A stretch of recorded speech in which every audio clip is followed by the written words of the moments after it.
내후년이면 우리나라는 인구의 5명 중 1명이 65세 이상인 초고령 사회로 진입합니다.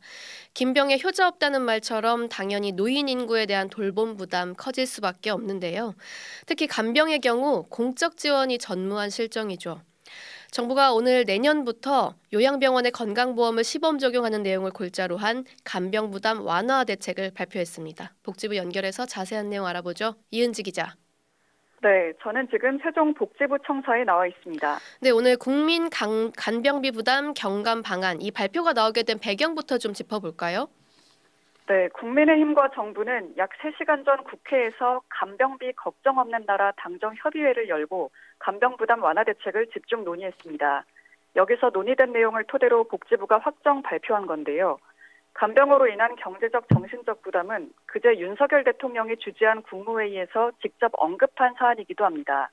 당시 윤 대통령은 간병 지옥이라는 말이 나올 정도라며 복지부에 조속한 대책 마련을 지시한 바 있습니다.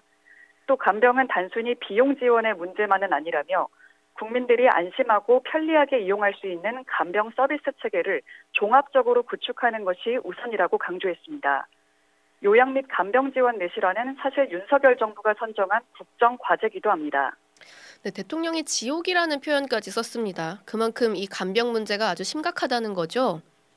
네, 인구 고령화가 급속하게 진행되면서 간병 수요는 계속 증가세입니다. 정부가 인용한 김진현 서울대 간호대 교수팀 연구에 따르면 간병인을 쓰는 유급 간병률과 가족 간병률 등을 합친 사적 간병률은 2018년 기준 61.2%입니다. 국가 차원의 지원이 전혀 없다 보니 간병 난이도가 높은 환자일수록 사적 간병에 전적으로 의존하고 있는 현실이고요. 실제로 상급 종합병원과 요양병원이 70%로 가장 높은 비율을 기록했습니다. 간병 도우미료도 최근 5년간 37% 이상의 매우 가파른 상승세를 보이고 있습니다. 코로나19 이전에는 하루 7만 원에서 9만 원 수준이었다면 지금은 기본 10만 원 이상, 12만 원에서 15만 원 정도로 보시면 되는데요. 지난해 기준 사적 간병비 규모는 10조 원을 넘을 것으로 추산됩니다. 10조 원이요? 예. 이렇다 보니 심각한 가정은 가계 파탄으로 이어지고 있고요. 지난 7월 희귀병에 걸린 아내를 3년간 간병하다 살해한 60대 남성과 같은 간병 살인에까지 이르고 있습니다. 네, 살인은 정말 있어서는 안 될 일입니다만 이 간병 살인 기사 보고 울컥하신 분들 아마 많으실 겁니다. 그만큼 개인이 진 짐이 너무 무거웠다는 거잖아요. 그러면 이 부담을 정부는 어떻게 줄여주겠다는 건가요? 네, 우선은 현재 시행 중인 간호간병 통합 서비스를 대폭 확대하기로 했습니다. 병원에선 흔히 통합병동이라고 부르는데요. 쉽게 말하면 보호자가 없는 병동, 간호사와 간호조무사가 24시간 입원 환자를 전담하는 병실이라고 보시면 됩니다. 일반 병실보다 더 많은 간호 인력이 상주하며 간호를 제공하고 건보 적용으로 비용이 저렴해서 만족도가 높은 편입니다. 다만 아직은 종합병원급 이상 대형 병원에서만 운영되고 있다는 한계가 있고요.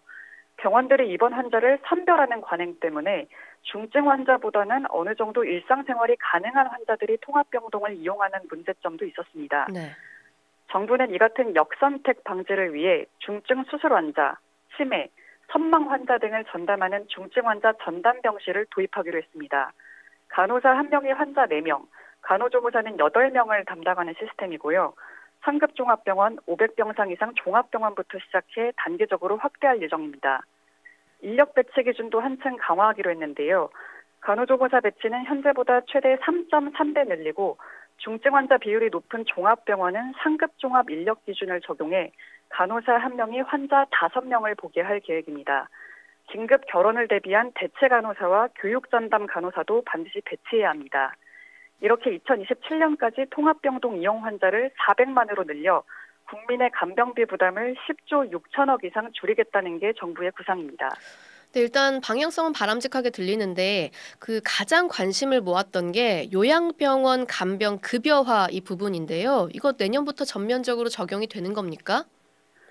네, 말씀하신 요양병원 간병 지원은 내년 하반기부터 시범사업 형태로 시작됩니다. 대상은 10개 요양병원이고요.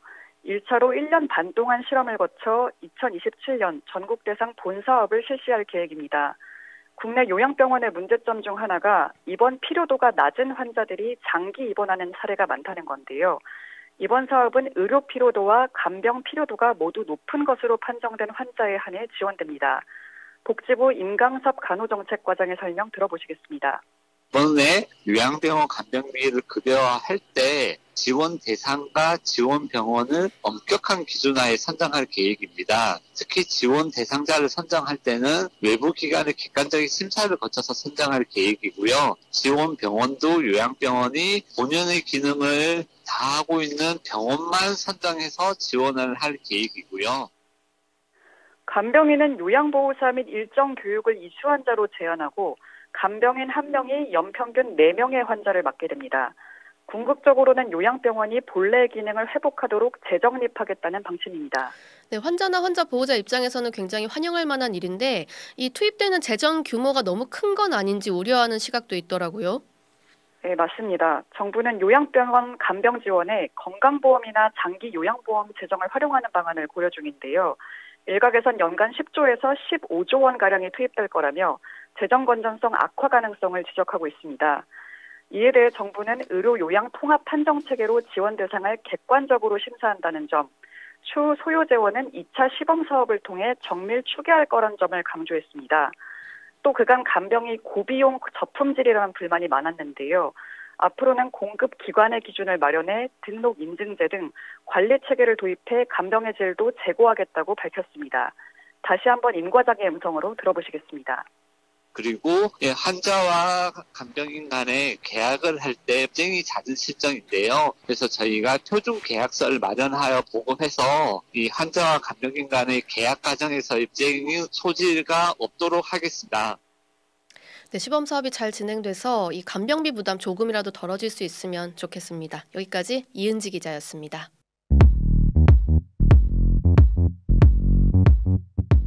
오늘 하루 뉴스 맥락 정다운의 뉴스톡이면 됩니다.